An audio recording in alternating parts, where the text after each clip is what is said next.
tous. J'ai envie de vous souhaiter heureuse année par anticipation. Nous sommes à la veille en effet d'une nouvelle année et Actu Matin va vous proposer justement un contenu assez léger. Hier, les Guépards ont perdu leur match face aux Lions de la Teranga. 3 buts à 0, s'il vous plaît. En dépit donc de leur détermination, on a vu quand même une équipe de Guépards en tout cas tout changer et qui distribue mieux le ballon que jamais. En tout cas, avec Candido Koueto, on fera le décryptage tout à l'heure quand il sera en ligne. On va parler de Voodoo Days pendant cette émission. On va examiner un peu l'apport de ce rendez-vous annuel culturel à la visibilité du Bénin et projeter surtout ce grand mettons festival religieux dans l'avenir. Les autres rubriques sur l'actu matin, vous les connaissez, le bulletin d'information, la revue de presse, la une des journaux, tout cela sera au rendez-vous. Bienvenue à tous.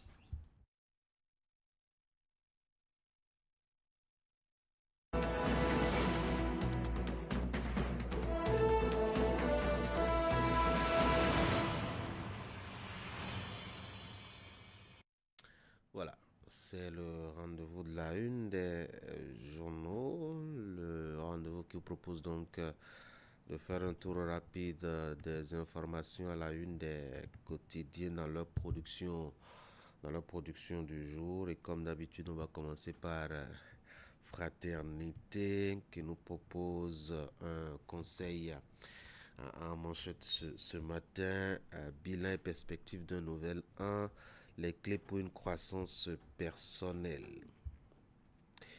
Et puis des conseils pour maintenir le cap, mettons sur les plans sanitaires, financiers, familial, social et professionnel. Un peu de difficulté avec l'écran, décidément, qui fait à sa tête aujourd'hui, faut-il dire.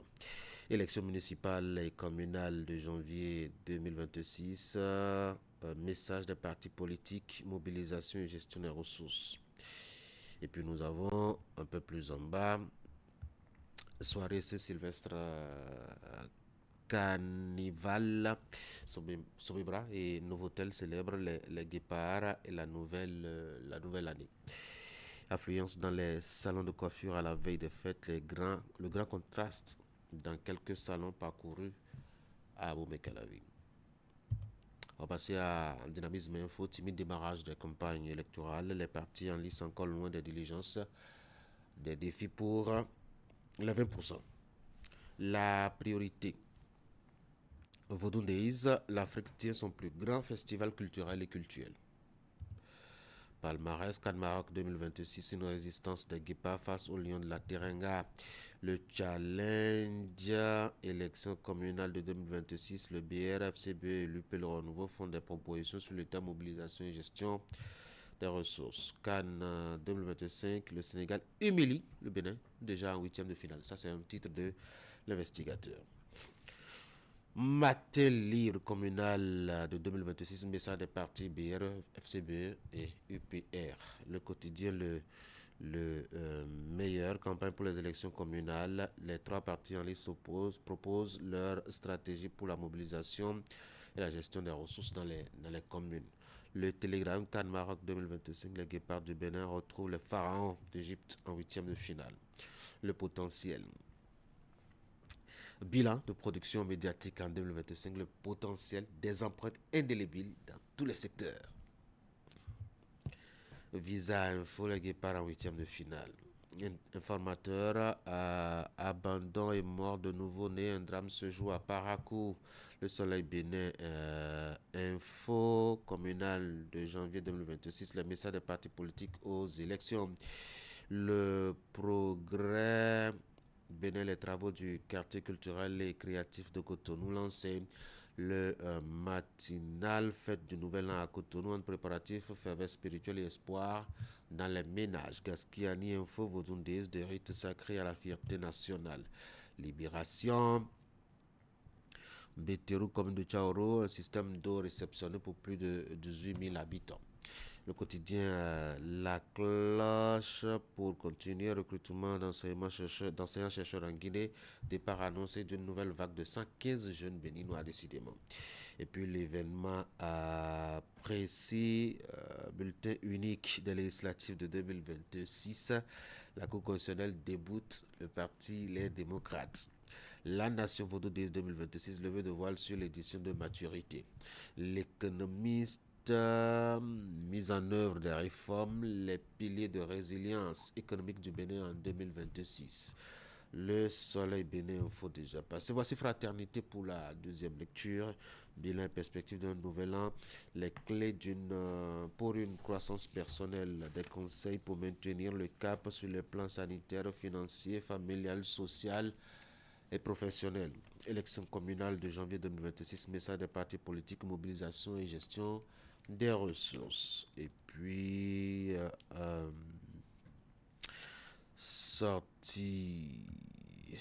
soirée, Saint-Sylvestre, Carnival, Sobibra et Novotel célèbrent les guépards et la nouvelle année. Affluence dans les salons de coiffure à la veille des fêtes, le grand contraste dans quelques salons parcourus à Bomé-Calavik. Voilà ce qu'on peut retenir la une des journaux ce matin. On va passer au bulletin d'information avec Ingrid. Ingrid, bonjour. Oui, Tanguy, bonjour. Voici, mesdames et messieurs, les titres du bulletin d'information ce matin. 150 000 ménages bénéficiaires de transferts monétaires pour subsistance alimentaire et activités génératrices de revenus et 85 guichets uniques de protection sociale et réhabilitation sur l'ensemble du territoire national. Voilà un peu le bilan. Je dois dire quelques actions menées par le ministère des Affaires sociales et de la microfinance. Ceci grâce à son programme de filet de protection sociale productif dénommé Besoké. Cela vous sera présenté dans un instant. Et puis le contenu des programmes des Vaudou Days 2026 est déjà connu. Les nouvelles innovations de cette édition sont dévoilées aux professionnels des médias par l'agence Bénin Tourisme sous la coupole du ministère mettons du tourisme, de la culture et des arts. Vous aurez des images pour d'amples détails. Voici le bulletin.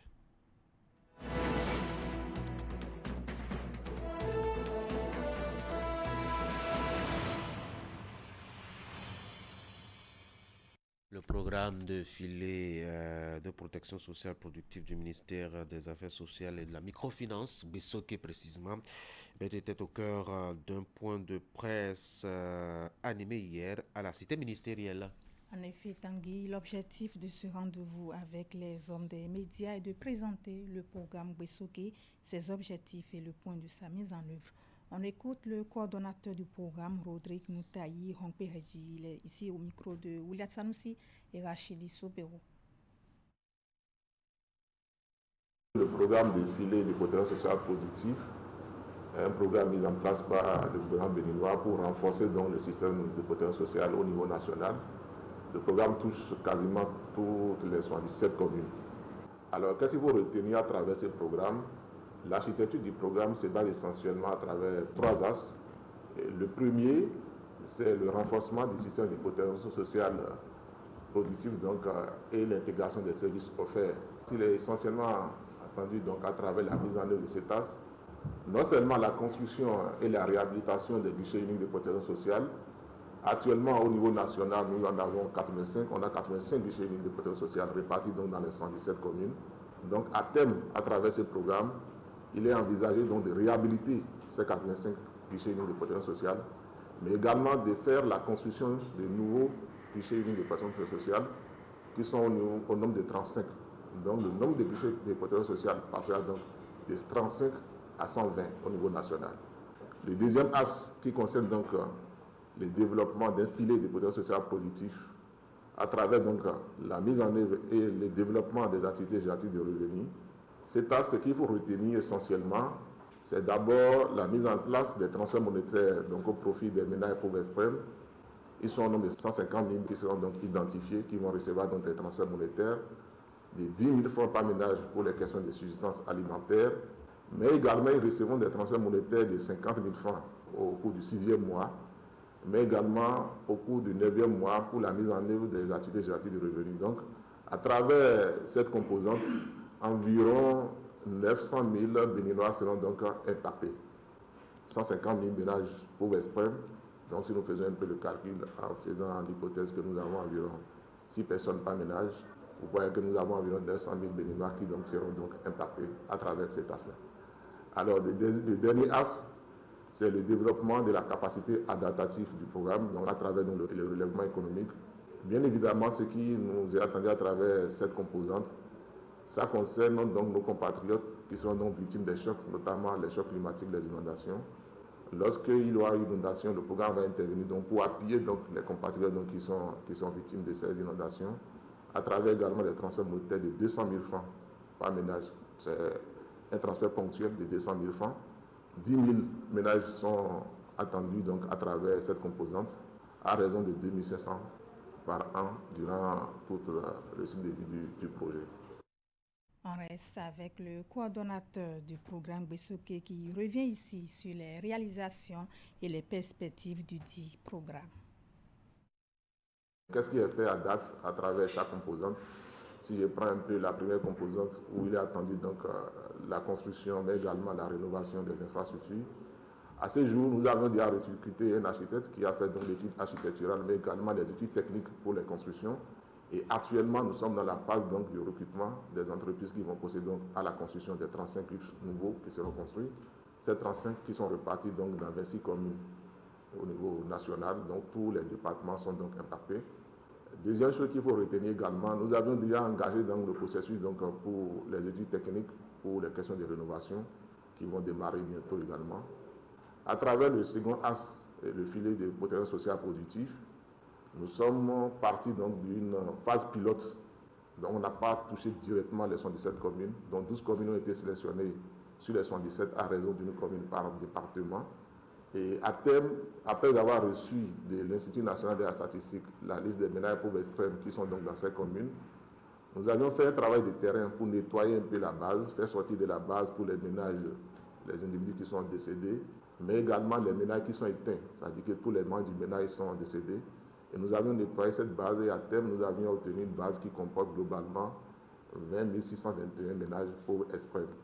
Et depuis le mois de septembre, nous avions commencé les questions de transfert monétaire.